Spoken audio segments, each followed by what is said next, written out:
Oi, pessoal! Hoje a gente mergulha num clássico absoluto, hein? A Arte da Guerra, do Sun Tzu. É um texto, assim, de 2.500 anos atrás, mas olha, as ideias dele sobre estratégia continuam super atuais, usadas em negócios, política, nossa, até na vida pessoal. A nossa missão aqui hoje é tentar pegar a essência mesmo, sabe? O que desse livro ainda funciona como ferramenta para a gente entender conflito, competição, essas coisas. A fonte é o texto original que está em domínio público. Ok, então vamos começar a desembalar isso. Parece que para Sun Tzu, tudo, mas tudo mesmo, começa com a avaliação, né? É por aí. E ele leva isso, assim, muito a sério. Logo no comecinho, capítulo 1, ele já manda real. A guerra, ou qualquer coisa de muito risco, né, é questão de vida ou morte, sobrevivência ou ruína. Então, nada de improviso. Ele insiste muito em analisar 5 fatores que são chave antes de fazer qualquer movimento. 5 fatores, quais seriam? São eles. A doutrina, que é tipo a sintonia do líder com o povo. O tempo, ou seja, as condições do clima, da estação. O terreno, as dificuldades e vantagens ali do lugar. O comando, que avalia as qualidades do líder mesmo, tipo sabedoria, coragem. E a disciplina, que é a organização, logística, regras. Entendi. Doutrina, tempo, terreno, comando e disciplina. Isso. E o mais fascinante é como ele trata essa análise quase como, sei lá, uma matemática.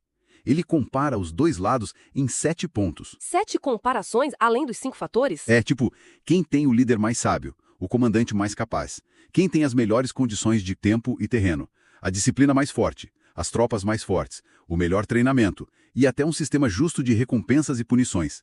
Comparando tudo isso, Sun Tzu chega a dizer que dá para prever a vitória. É o que ele fala no capítulo 1. Nossa, prever. Pois é.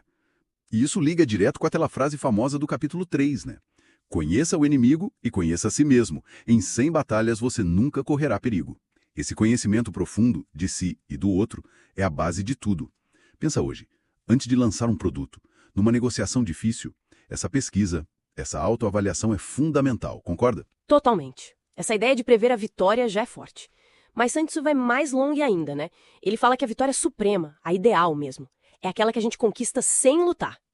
Isso, pra ser sincera, sempre me soou meio poético demais. Como que isso funciona na prática? Ah, mas aí é que tá o pulo do gato da estratégia dele. Ele diz que você consegue isso agindo antes do conflito virar briga mesmo. Antes?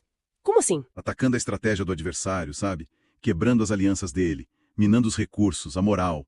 É o que ele explica no capítulo 3. Imagina, sei lá, você fechar um acordo exclusivo que simplesmente inviabiliza o plano do concorrente. Pronto. Venceu sem confronto direto. Faz sentido. E a chave para isso tudo ele deixa claro no capítulo 1 é a arte do engano. Toda guerra é baseada no engano. Engano. Fingir fraqueza quando você tá forte, parecer parado quando tá se movendo, parecer longe quando tá perto, usar iscas. Para ele, o engano não era desonra, era uma ferramenta. Essencial para poupar gente, recurso e atingir o objetivo de forma mais inteligente. Entendi. O engano como uma forma de eficiência. E outra coisa que sempre me marcou muito é a adaptabilidade. Ele compara o estrategista com a água, né? Isso tá no capítulo 6, se não me engano. Exato. Ser como a água. Isso é genial. Significa não ter forma fixa, sabe? Adaptar a tática à situação real, concreta. Evitar a força do inimigo, que ele chama de cheio, e atacar onde ele está vulnerável, o vazio. Isso também está no capítulo 6. Atacar o vazio? Isso. Mas para fazer isso, você precisa de flexibilidade e, principalmente, de informação. Informação constante sobre o ambiente e sobre o adversário. Não adianta ter um plano incrível se ele não se encaixa na realidade, que está sempre mudando. E aí entra a questão da inteligência, dos espiões? Exatamente. O capítulo 13 é inteirinho sobre isso. O uso de espiões. Sun Tzu detalha, assim, 5 tipos diferentes de agentes. 5 tipos? Nossa! Tem o interno, o duplo, o dispensável. Ele mostra como é importante ter fontes diferentes e confiáveis. E ele é muito claro. O conhecimento prévio da situação do inimigo não vem de bola de cristal nem de cálculo abstrato. Vem de gente, pessoas que conhecem a situação. Para ele, investir em inteligência não era luxo. Era tipo a diferença entre ganhar sabendo o porquê ou perder sem entender nada. É quase um precursor da nossa análise de dados, só que focada na inteligência humana mesmo. Então, juntando tudo. Primeiro, uma avaliação super rigorosa, calculada. Depois, a meta de vencer de forma inteligente, se possível sem luta. Aí vem a capacidade de se adaptar, ser como a água, explorando as fraquezas do outro. E, para tudo isso funcionar, o uso estratégico do engano e, claro, da informação precisa.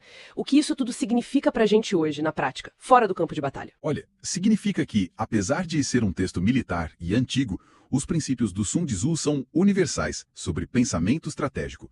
São lições sobre preparo, sobre entender a fundo a dinâmica de qualquer situação de competição ou conflito.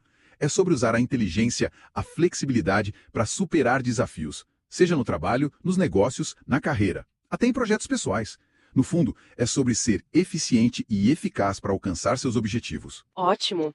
Então, recapitulando rapidinho nosso mergulho aqui em Arte da Guerra. A gente viu a importância da avaliação detalhada antes de agir, a busca pela vitória estratégica, aquela que evita o desgaste do conflito direto, o poder do engano calculado como ferramenta de eficiência, a necessidade de ser adaptável, como a água para explorar vulnerabilidades, e o papel essencial insubstituível da informação e da inteligência. Exato. E fica aqui uma reflexão final, talvez. Sun Tzu bate muito na tecla de conhecer a si mesmo e ao inimigo. No nosso mundo de hoje, a gente é bombardeado de informação por todo lado, né? Mas também tem muita desinformação, muita narrativa criada para confundir. A questão é, como a gente pode aplicar esse rigor analítico do Sun Tzu hoje? Como a gente pode realmente conhecer o terreno e as intenções nos desafios que a gente enfrenta? Como separar o que é real daquilo que é só uma isca estratégica montada para tirar a gente do caminho? Fica aí a provocação para a gente pensar.